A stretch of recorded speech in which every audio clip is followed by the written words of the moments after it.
This is the start of side 2, and I should have read this to you at the beginning of side 1, at the end rather of side 1.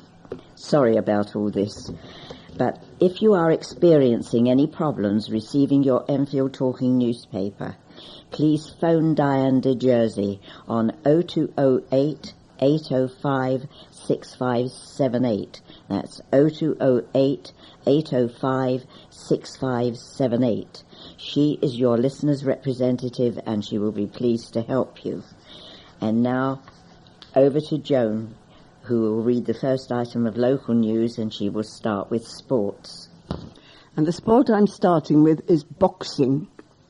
Boxing brothers Andreas and Chris Evangelou have signed a deal which has seen them join forces with leading promoter Frank Warren. The duo from Enfield have teamed up with Queensbury Promotions and will make their debuts for Warren on the November the 30th at the Copper Box Arena in London's Queen Elizabeth Olympic Park, fighting on the same bill for the first time in more than 2 years. It's great that we've signed this deal, unbeaten light heavyweight Andreas said. It's what we really needed, and it will help us to gain more exposure. And I'm really looking forward to fighting on the same bill as my brother. There are many titles out there to be fought for, and I'm 100% confident that by the end of next year, both of us will hold titles. Light welterweight fighter Chris added, when I saw all the big fights growing up on the TV, you would always see Frank promoting them. It's hugely exciting for our careers to sign with him. I'm over the moon, and this couldn't have come at a better time. Frank and everyone have been so accommodating to us and made us feel special. A happy boxer is a good boxer, but the hard work starts here because we need to impress. The night will also see unbeaten Winchmore Hill super middleweight Frank Buglioni fight for the first title as he takes on Swindon's Kelvin Young for the Southern Area crown. I want that Southern Area title and I feel fresh and motivated, he said. I know who I'm fighting and it's nice to have that clarity. Tickets for Rock the Box 2 at the Copper Box Arena cost between £40 and £120 and are available from Eventim box office on 0844 249 1000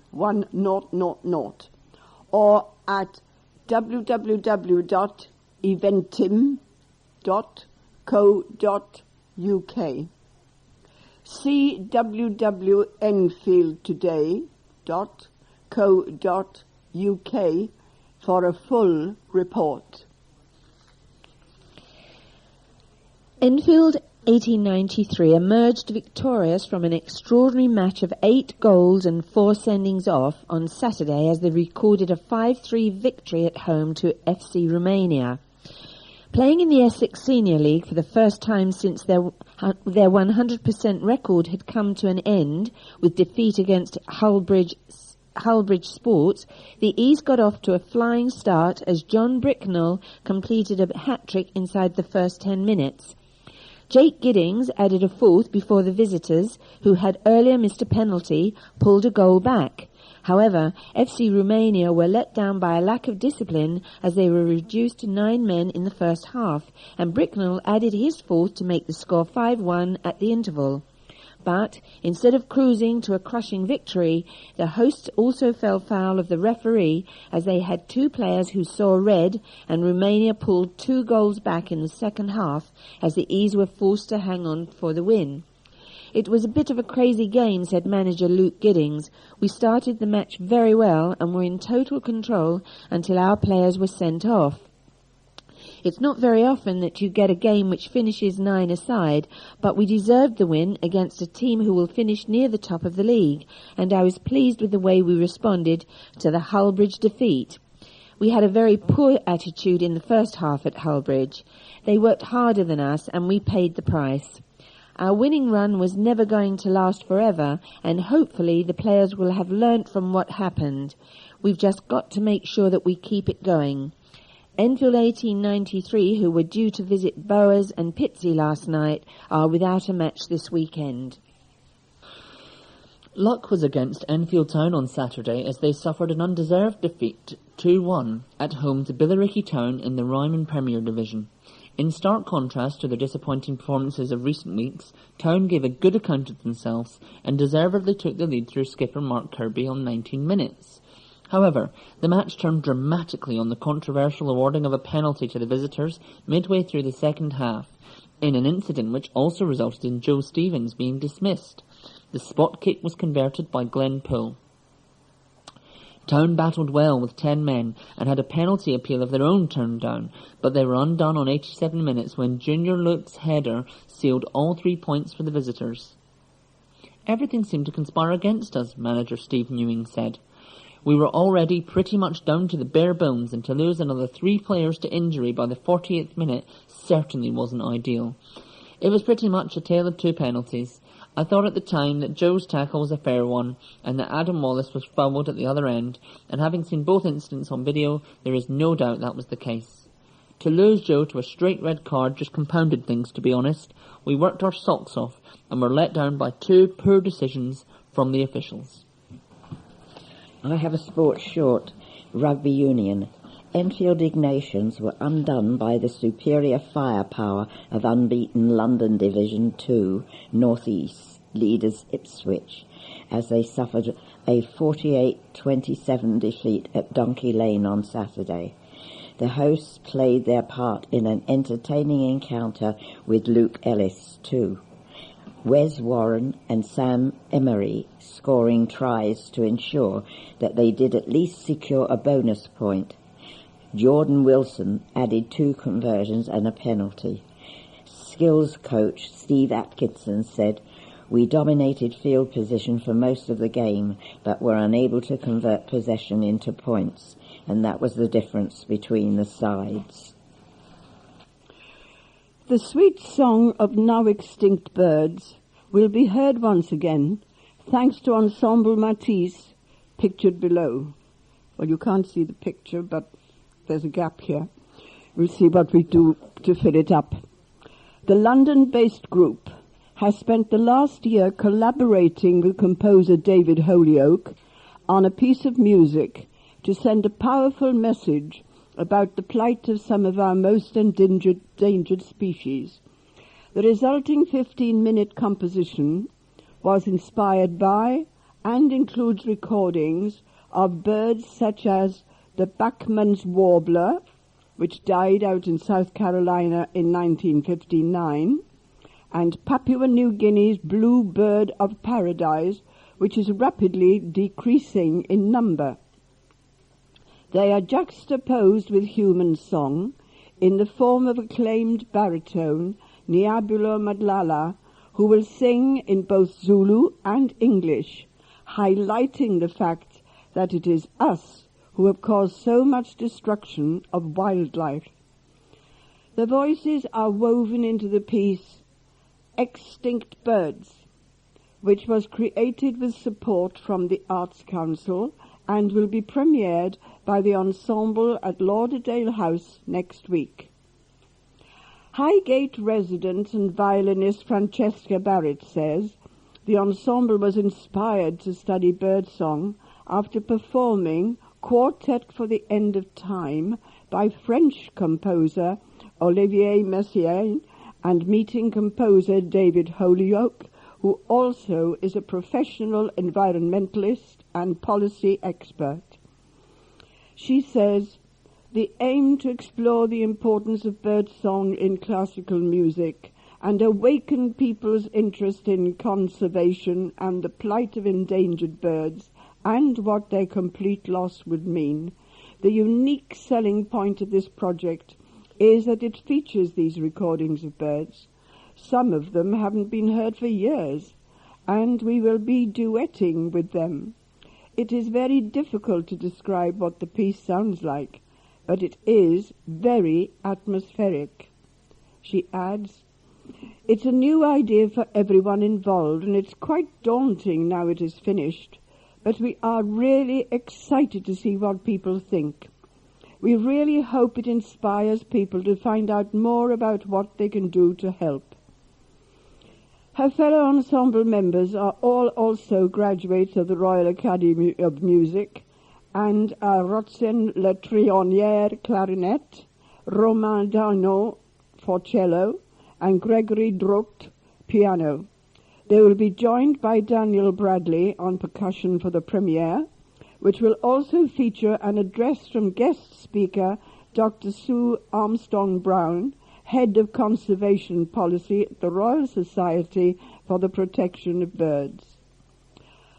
Lauderdale House, Waterloo Park, Highgate Hill, Friday, October the 25th at 7:30 p.m. Details on 07732 661414, and in lowercase, Fran Barrett at AOL.com. davidholyoake.com/ Extinct Bird Ensemble Matisse .com. And now for what's on at the chicken shed. Firstly, The Government Inspector by Nikolai Gogol, and this is a madcap comedy in a new translation for Chicken Shed. And that's on Tuesday, the 15th of October to Friday, the 25th of October, and tickets are £10 and £8. Then next, there's Tales from the Shed. These are shows for children aged up to 7 years, and it's on Friday and Saturday mornings from 18th of October, and all tickets are £6. Next, it's called The Autumn Shed, which is a week-long workshop for children from 5 years to 12 years during half-term, which is 28th of October to the 1st of November, and that is from 10 a.m. to 4 p.m., and tickets are £130.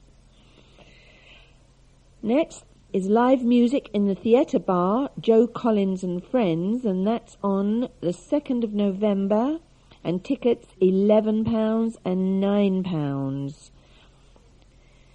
The Night Before Christmas is the next show, and that's a Christmas show for all the family, running from 27th of November to 11th of January, and tickets are from £11.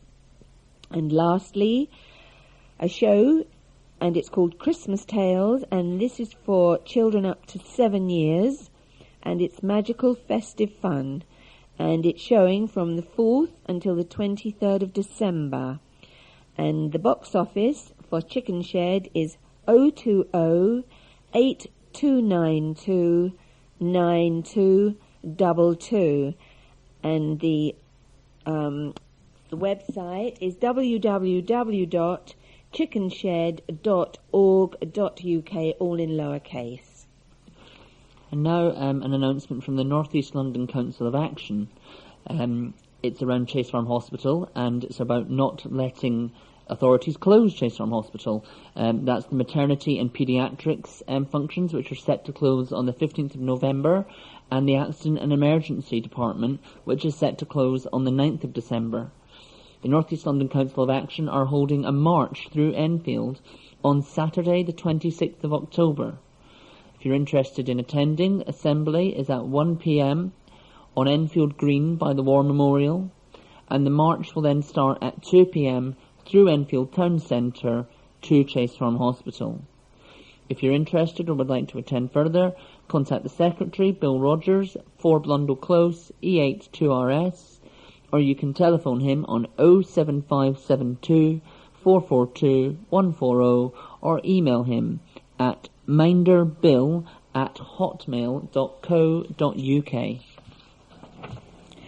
I haven't got a what's on this week, So I will go over now to the letters. I have a letter from Roman Fricillo, Apple Grove, Enfield. And he says, I agree with Henry Jacobs' comments regarding Enfield Town Library, which was in the Advertiser October the 9th. I recently used the Microsoft Office program on the computer. When I asked a member of staff how I could print the letter, they couldn't find it and deleted my draft letter instead. It's all very well having new technology, but only if it can be understood by the public and staff. A library should be untouchable, informative and knowledgeable. This cannot be said about the town library. The stock of books, CDs and videos is dated. Who wants to watch West Wing now? I asked whether there was a list of new stock that the library had purchased. The answer was no.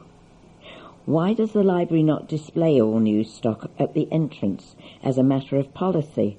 Purchase the shortlist of the Man Booker Prize and display it prominently. A coffee house and facilities for community groups do not make the library relevant. Up-to-date stock and knowledgeable staff do. Now I've got a letter here written by G.A. Musey, Mitchell Road, Palmer's Green. It's headlined, Public Wants to See Police Out on Beat. And the letter says, in response to Inspector Jim Clune on the Advertiser, September the 25th, his statement on Enfield police numbers is meaningless unless he says where and how they are employed. He gives the impression that 2 dedicated officers in each ward is a step forward. But when ward policing was introduced in 2002, safer neighbourhood teams were formed of a sergeant, 2 constables, 3 police community support officers, all in each ward. Upper Odmonton's team later increased to a sergeant, 2 constables, and 5 PCSOs. The teams patrolled the wards and became familiar with residents. The new local policing model dilutes ward policing activity by reducing team numbers to 2 for each team and grouping wards together to make most use of the remaining police officers. This change has become necessary due to the reduction in police funding. I can't understand him saying that an additional 59 officers will go on the beat as beat officers in SNTs have been reduced from 126, that's 21 wards with 6 to each, to 41.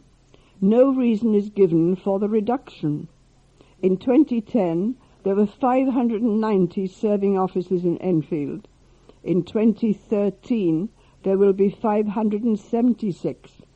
The new plan details gives the use of 123 constables and 41 SNT members, but with a complement of 576 officers.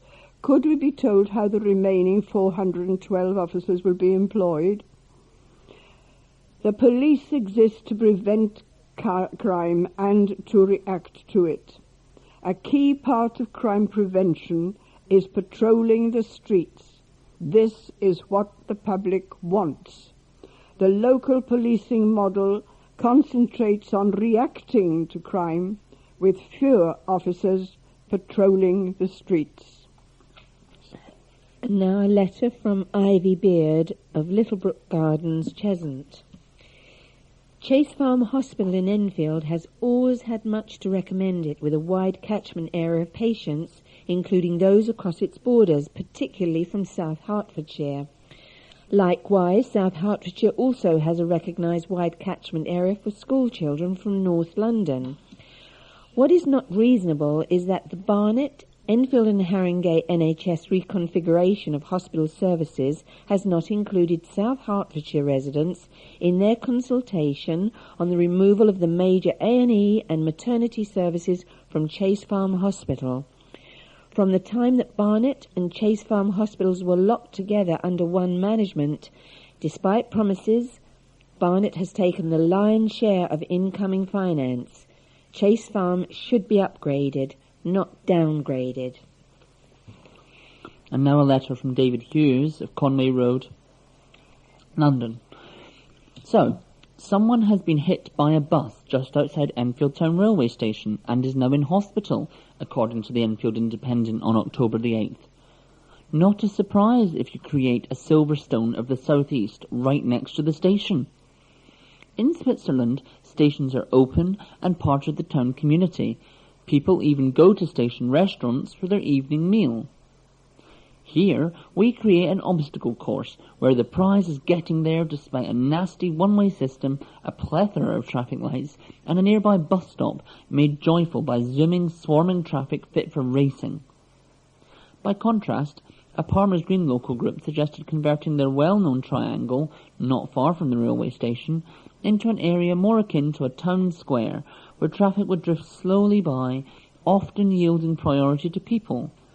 That project hasn't quite died despite the current financial problems, so it's worth holding an image of Enfield being a pleasant market town again. No wonder people prefer to drive to shopping malls, where there is no traffic. Proposals for a new pupil referral unit for secondary school students in the north of the borough are set to be approved by councillors. Members of Enfield Council's cabinet are expected to rubber stamp plans tonight to move its secondary tuition service for excluded pupils currently provided across 3 sites in Ponders End and Edmonton to new premises in Bullsmore Lane, Enfield.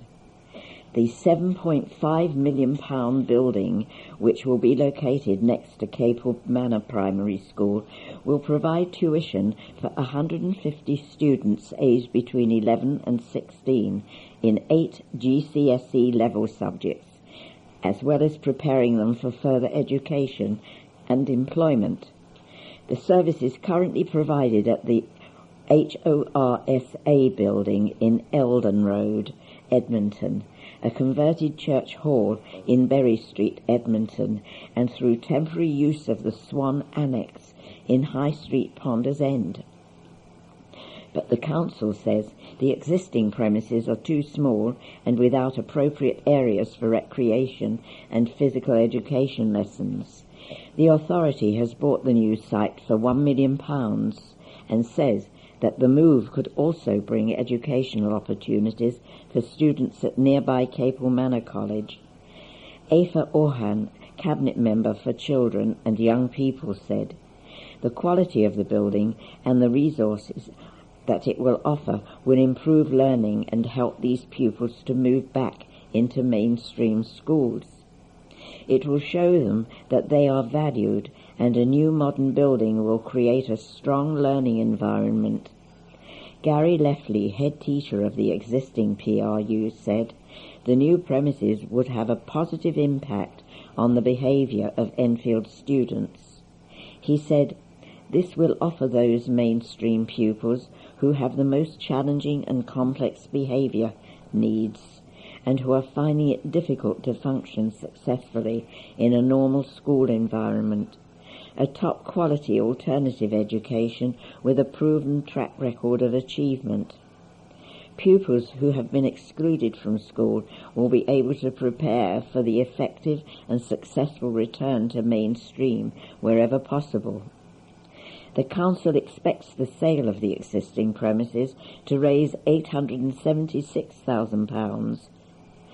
Enfield's provision for excluded pupils was rated outstanding by Ofsted in February, but inspectors did highlight the need to address the shortcomings of the existing PRU premises.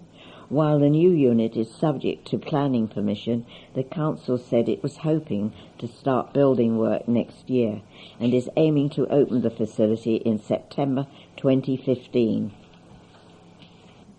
2 angry men have been vindicated over waste deal, says Michael Lavender, Enfield Conservative Group leader. One learns to live with decision one disagrees with. Where the views of the major political parties differ, one can generally understand why the opposing view is held, even if one disagrees with it.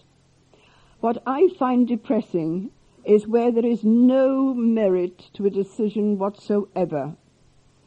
Which leads me on nicely to the £20 million wasted by the North London Waste Authority over the waste procurement contract. Until 3 years ago, Ayrton, Hewlett and I were the Enfield Council representatives and played the role of Henry Fonda in the film 12 Angry Men. Henry Fonda is the only member of a jury who believes the defendant not guilty and spends the rest of the film persuading the others they are wrong. Why would an authority wish to enter into a 40-year contract using an outdated solution where the equipment does not have a 40-year life expectancy? Why would it want to enter into a PFI contract that it could not afford, or commit itself to a level of waste arising assuming the historic economic boom was going to continue in perpetuity? Why would it wish to buy and use Pinkham Way for a waste disposal site when it already has a fully functioning site in Edmonton that residents are crying out to improve? Why would it want to enter into two contracts, the first to treat the waste and the second to sell it and ship it out? The list goes on. To its credit, the Labour administration in Enfield has recognised the merits of Enfield Conservatives' opposition, and the leader and I sent a joint letter to the North London Waste Authority outlining our concerns. Surprisingly and presently, at the last minute, the NLWA changed its mind and ditched the procurement. So, a big thanks also to the Pinkham Way Alliance for its work. However, the cost to the taxpayer of this failed procurement has been £20 million. Heads should roll. We have reached the end of our programme for this week. Thank you for listening. So, from the team of Joan, Rod. and myself, Lilian, with Colin on controls, it's good night. bye-bye. Bye. Please remember to turn over the address label in your postal packet. Put the cassette into the packet and return it to us as soon as possible in readiness for the next edition. The Enfield Talking newspaper will be with you again in 1 week's time.